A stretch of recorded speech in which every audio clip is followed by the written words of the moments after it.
My bottom line is that there's enough documentation to show that North America is not Morocco.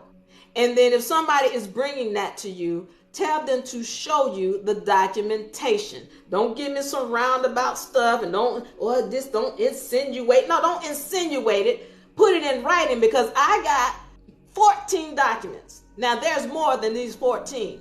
They are treaties that state clearly, and they come long before 1777. As a matter of fact, when you go pull those treaties down, you pulling treaties down from 1400s, 1500s, some in the 1600s, but this was when everything first started, and the original people of the land, they said, this is our land. It stays in the name of our people. We will subjugate ourselves to you. We will pay you taxes, but the land still is in our name. And it's still in the name of the original people to this day. The problem is the descendants of the original people are fast asleep. When we wake up and we first of all claim who we are, then you can start claiming what belongs to you. All right? So, Noble Ali, I want to get on this real quick. So they are not competent in jurisprudence. Yeah, you're not either a perfect slave. You're not competent in jurisprudence either if you run around calling yourself a perfect slave books. All right. Yeah, you need to get on etymology and some history. All right. But I love you. I want you to know that. Noble Ali comes in and he created some organizations. And I won't go into all of what he did on this session. But what I want to point out is a document that he put on record.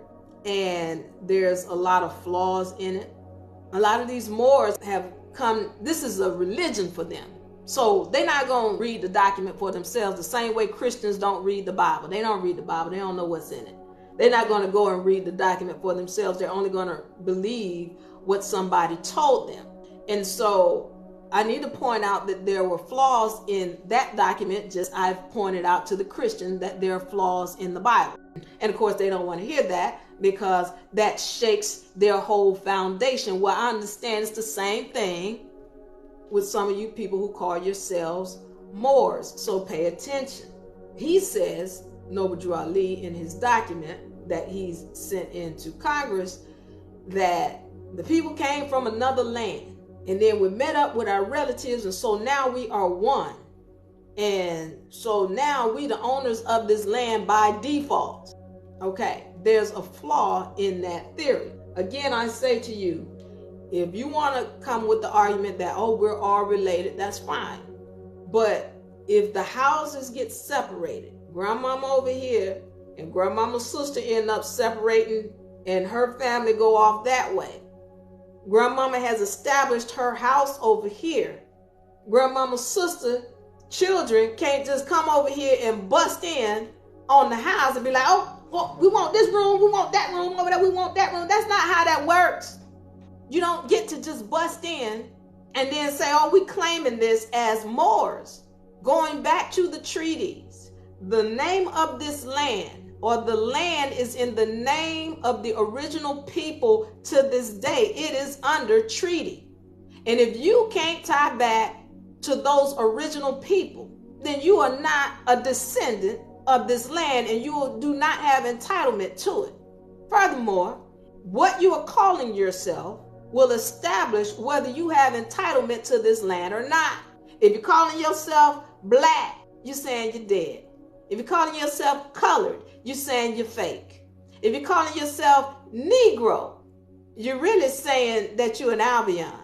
If you're saying you're African American, you just said you're an orphan. If you said you're a minority, you just said you're an imbecile and have no standing in law.